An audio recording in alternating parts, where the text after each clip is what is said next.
দাপট ছিল অনেক বেশি।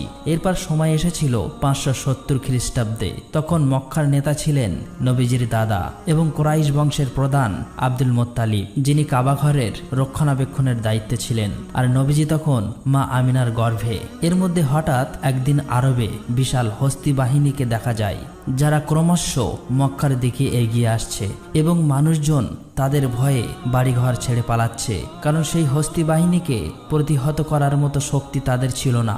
এমনকি ততক্ষণে সেই হস্তি বাহিনী মক্কার অনেকেরই ধরে নির্যাতন করতে শুরু করেছে এবং নবীজির দাদা আব্দুল মুত্তালিবের 200 উট সহ মক্কাবাসীর সমস্ত উট কেড়ে নিয়েছে, যাতে তারা তাদের সাথে লড়াই করতে না পারে। ঠিক তখনই দেখা যায় নবীজির চাচা আবু তালেব এসে আব্দুল মুত্তালিবকে মক্কার পরিস্থিতি সম্পর্কে জানায় এবং বলে, বাবা, আমরা ওই হস্তি বাহিনীর সাথে বিবাদ করে পারবো না, বরং আমরা আত্মসমর্পণ করি। আব্দুল মুত্তালিব তখন তার ছেলে আবু তালেবকে নিয়ে রওনা হয় হস্তি বাহিনীর প্রধানের